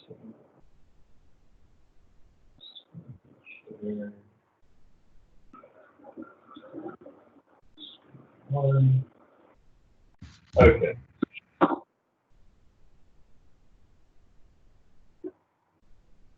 A lot of this stuff as you're starting to hear will all start to come together as you start to deal with it real, like live time, and you're working through it. But I'll show you where this kind of comes, where we're at right now. So application has been,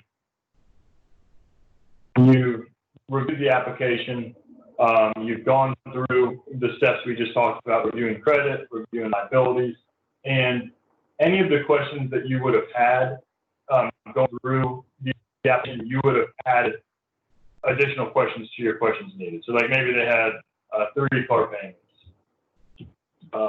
Does someone else pay or whatever? You would add all your questions here into OneNote. Everything up to the questions needed section of your template is all filled out from the LC. So they've already gone in, they've added the borrower contact, they've put any initial lead notes that might have come in from when the initial conversation happened. They've added the when the app was submitted, when the turn time was, when the borrower was told that we would have it done, who the MC is, if they've updated the DOE, they've listed the credit report scores, and then this is where you pick it up in the mortgage questions needed. So when you're reviewing this, the first thing you're going to do is, let me get back to this sheet. You're going to be reviewing your notes. More often than not, you have initial app notes when, say, whatever real estate agent has referred a client over to somebody that's out in the field, be it Paul, Tina, Andy, or myself, and there's a initial conversation happening in order to have the client go onto the website and complete the application. So any notes that were collected during that initial phone call, it could be as brief as, I was walking into a restaurant when I talked to the client, they were looking to put an offer in, send them to the app. Like it could be as wide swinging as there are literally no notes, to had a 15-minute conversation with them and they had tons of questions, and here's some of the things we spoke about to get a little bit of background to the application. But whatever range it is, whether it be no notes, some notes, or a lot of notes, those notes will be listed on the template, on the OneNote template. So you'll want to review this first to relearn anything that's already been discussed.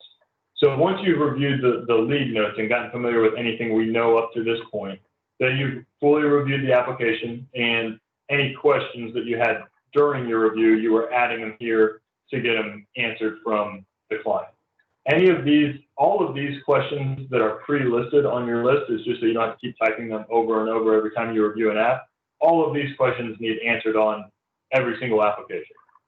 So they're pre-listed here. If you can pre-answer any of them from the notes, then you can go ahead and add your answers in. So notes might say, hey, first-time home buyer looking to purchase a home in Huntersville. So you know, okay, first-time home buyer, you can go ahead and that's already been verified from the conversation. They might, on that initial conversation, they might talk about when they're looking to move and what area they're looking in and what property type, what price point or payment range.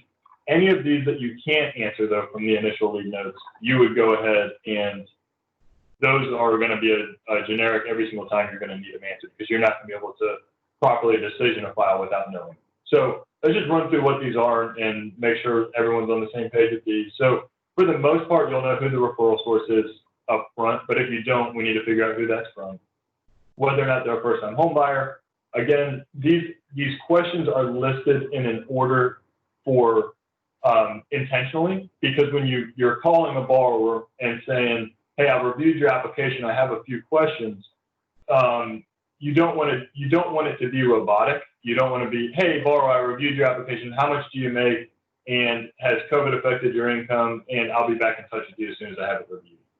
You're during that call, and we'll get into those calls and kind of some tips on that as we get farther along, but you're starting with the easy questions. Is it your first, and the answers that they 100% know the answer to, and it's more personal, and you kind of get to know the client and their objectives a little bit when you ask these first questions. Is it your first time buying? When are you looking to move? Why are you looking to move? Almost always there's going to be a life event of some sort that's causing someone to move, and it gives you an opportunity to build rapport with them and kind of get to know them a little bit to know what's important to them. So when are you looking to move? Where are you looking to move? What kind of property types are going to meet your family's needs?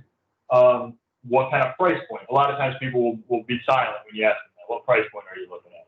Well, I don't know. I just started looking. I just want to know what I can qualify for. Okay, well, how much are you currently paying in rent? Let's start there. Is that comfortable to you? So you're kind of getting these top questions, getting an idea of what they're looking to do. You might just be reiterating that information if it was already covered. Like, hey, I see you're wanting to move to Charlotte because you're going to have your mother moving in with you, and you're going to be, being a caregiver for her. That's awesome. So it looks like my notes say you're looking to be somewhere around 250, but you're just kind of recapping this and building some rapport. And then you're getting into the other questions that you'll have to know if the information isn't obvious. How much down payment are you looking? How much is available, and how much are you planning to use? So oftentimes the answer to that question is, I want as little as possible. Well, when I'm reviewing apps behind you, even when you're reviewing them for yourself, that's not going to give you enough to know, do I have an option yet? So you'll first ask, how much down payment is available? Well, I've got $10,000 in a 401k, but I want to use zero. So you want to get both of those answered. How much do you want to use? How much do you have? And then assuming that they tell you I've got 2,000 or I've got none, then you want to right off the bat go ahead and ask, do you have a 401k or do you have any gift funds available? Because if you don't, then the first thing that's going to come back is, hey, they don't qualify right now because they don't have any down payment. My first question to you is going to be, do they have a 401k? Yes, no. Okay. Do they have a gift available? Yes, no. So you proactively and preemptively ask those questions. If they don't have a down payment, do you have a 401k? Do you have a gift? You'll notate your answers here of what down payment we're going to be working within. The next question is specifically if you have a USDA assistance loan. Both of those programs, as we get into program selection, you'll learn go off of household income as far as compliance income goes. and we'll get into kind of what that means a little bit later. But if you're dealing with a borrower that has no money and you're trying to go with the USDA or ADAPT, then you want to go ahead and ask, is there anyone else that's going to be living in the house, and what income do they earn?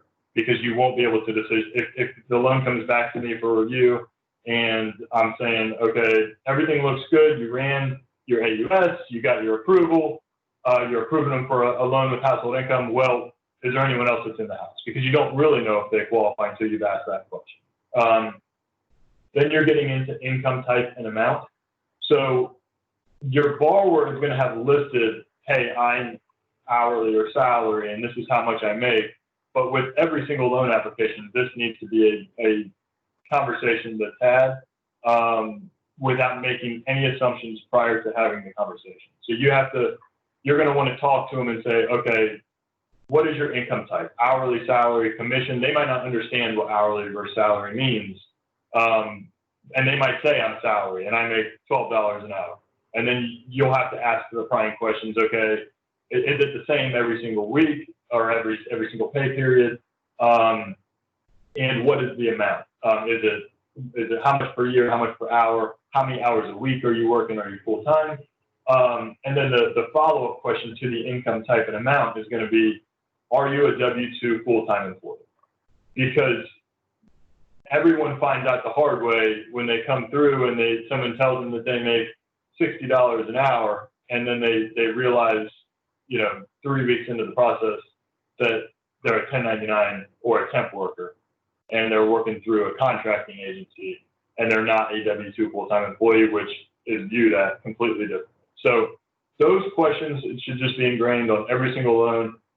I want to verbally talk about how you're paid, what the amount is, how many hours a week are you working, are you W-2, are you full-time, and pick up any red flags where they say, well, sometimes it varies. Well, now you're dealing with variable income. Sometimes it fluctuates based on what I sell. Well, maybe you're dealing with commission. You want to really dig into that, and that's going to be the biggest area of headache down the road if it's not addressed fully up front. Then now, with everything we're dealing with pandemic, we have to ask the question, has COVID affected your income? And we want to find out, how did it affect it? And if it did affect it, is it back to normal? So as we go through getting VOEs and getting pay verified, it's good to know that up front, because you might have a period of time where they were furloughed, and then now when you go to set the file up to send it to underwriting, and the underwriter asks, well, why is their year-to-date low? Well, you'll go back to your notes. Okay, well, there's a period of time this year that they were off, and it makes sense. So all of these are going to be your standard. You're going to be asking them every time, and then on pretty much every file, you're going to have a few one-off questions that you're going to be adding to the list. You might be adding, like I said, why do you have 3 car payments? You might be adding, hey, you listed that you had a bankruptcy. Let's talk about that, or foreclosure, or alimony, child support, whatever it may be. You'll add all of the questions here. So you'll see when we progress towards doing some live apps next week, we'll have practice with this. We're going to go through, we're going to add whatever questions and get to know what are the red flags. The biggest thing in mortgage is at least knowing what you need to ask about. What are your red flags to know to dig into them? And we can find the answers to get the red flags answered. But we'll be adding all these. The mortgage coach will be filling in the answers, and then we'll pick it back up. But soon enough, you'll be fully released, and you'll be putting all of your questions in, calling the client, and then going back through and filling in all of your answers. So this process, going through this app review and the questions needed is so important, because what ends up happening is you're going against maybe what you're going fast, and you're trying to go against human nature is going to be, okay, I know my questions, I'm just going to call them and I'm not going to write them in here, and I'm just going to ask. Well, the first thing that's going to happen is you're going to get their voicemail. And then they're going to call you back 2 days later, or you're going to follow up the next day. They don't answer. You're calling them back. And like, okay, what questions did I have? So that's the first reason why it's so important to fill in any blanks and list any questions. Because this file, this contact card, is going to be sessions needed until you're following up every day until you finally get a hold of them. And then you don't open the file and refamiliarize yourself with it. You're just going down and filling in all your answers. and then you're going back to the file to finish it. The other reason why it's so important to leave yourself detailed notes and going through these questions needed is everything makes sense to you right now. You pre-approved the client. They're out looking for a home. Well, it might be 2.5 months later before they go under contract, and you haven't heard from them at all during that time. And all of a sudden, the contract shows up in your inbox, and by then you've dealt with dozens of more people, and you don't even remember who this person is. I mean, these people are all going to start to run together. So now you go back and you like anything you had a question pre-approval, you're going to have the same question when you go to set this contract up. But now you're going to have a roadmap of what the question was and how you answered it, and it'll give you the ability to set the file up without relearning the entire file. So super important piece of this. Some things that you're going to want to make sure you find out, some red flags that we'll go over now, and then you'll see more as we go through these slides, is what if they're listed as separated?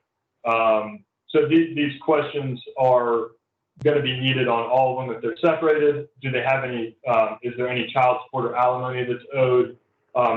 What's happening to the marital property that they owned? Is there a separation agreement? Look for these types of red flags. So separated, the big one. Do you have a full 2-year address history? And if you don't, then you're going to have to get one. And then you would just add, address history as a question. Do you have a full 2-year work history? If you don't, again, you'll be adding the question to ask them up front, their work history. The VOD, if they say they don't have assets, again, you want to make sure right up front, do you have retirement or gifts? Because if somebody has 0 assets, they don't qualify for any kind of down payment assistance or 100% financing, and they don't have 401k that they could potentially tap into, and they don't have a gift, well, now we've exhausted all options. There's nothing they can do except save a down payment. But until you want to make sure you've exhausted those, because surprisingly enough, when money is down payment is very rarely the reason why somebody doesn't close. When push comes to shove, housing is such an important piece of someone's life that almost like so often a family member will step up and give some kind of a gift, or they find a way to get the assets. So moving on to credit, of course, you're going to be reviewing credit as we spoke about in the last training, looking for any questions that come up from the credit report, and then you're going to be moving to the verification of mortgage. You're going to have a good understanding, like we spoke about, of which properties are tied to which mortgage, and are they escrowed, is there any HOA, and then declarations review for any questions. So you really want to get in the habit of making sure all of these are ingrained in your initial review. If you review the entire file and you forget any one of these, it's going to cause another contact to the borrower, which could delay things.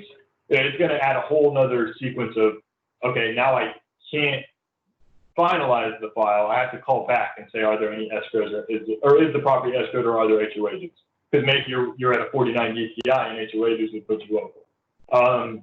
Or, I have everything finalized, but I missed that they said they had child support. Well, without knowing what that is, you don't really know if you qualify. So reviewing it thoroughly and getting those questions is going to be key smoothly for your pre-approval.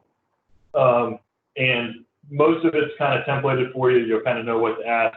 If you add these others and you're familiar with these top things to find out, that's going to be 90% of your file. Every different variables into it that you'll have to find out. But that's going to be the bulk of it. That is everything on the initial app review. Are there any questions on any of that? I have a question. For the non-borrowing spouse, I believe we have to disclose a CD. So are we asking like if there's someone else that's going to be on the title and not alone? Yeah, so we're addressing that upon contract. So once we get the, so it's it does not hurt to get into that up front, and that's it's proactive to do that and to kind of have an understanding of who's going to be on title, who's going to be in the house for CD purposes. But when you're so our actual closing disclosure that goes out on the purchases will only need signed by the borrowers. But the spouse is going to need to sign at closing, the closing disclosure at the closing table.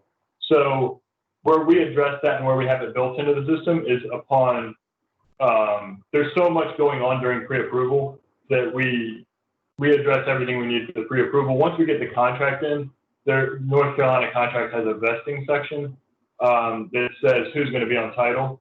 So we're using that as our trigger in order to make sure we have the file up front set up so that when it gets to closing table, we know who's going to be on title and who's not. Okay. So you'll see that motion built a later. But it doesn't hurt to have that conversation. I mean, being that you're coming from the post-closing world, you're going to see so many recurring things that you always had to correct, at the end. So you'll probably have those types of things very buttoned up in the beginning because it's going to be it's going to be a stopping point later on in the process. So, okay, awesome. So any other questions on initial app review? Everyone good? Okay, so I know this, as we go through these trainings, it's a lot of information. It's a lot of, it's going to feel kind of a little bit bouncing around from one process to another. It is going to be flowing from the beginning of a lead, and we're working our way all the way through to clear to close. A lot of this, these individual segments is going to be second nature before long. It'll just be your normal workflow. It's not going to be something you're going to be going back and looking at worksheets to know what the app is. Just going to be your job.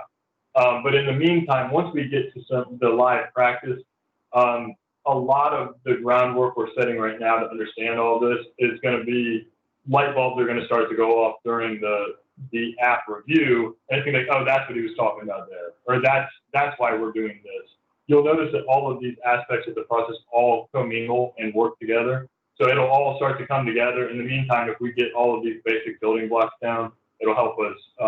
It'll really help us when we get to the app reviews to follow the process to where things later on in the process work. So that's all I've got for initial app review. I'm going to go ahead and send you guys a second collection worksheet, so you guys can work on those individually. You can both complete the second chart for the student loans individually and email those back to me. And then that'll take us all the way up to our 12 o'clock starting point. I'll review the one that you've already done and give you some feedback on that, and then we'll reconvene at 1 o'clock for our afternoon session. Aside from doing the second collection worksheet and the second chart for student loans on work on your own, get those to me, and then we're reconvene at 1 and go from there. All right, guys, appreciate you. I'll send that out here in just a second, and then I will talk to you guys after lunch. See ya. Bye.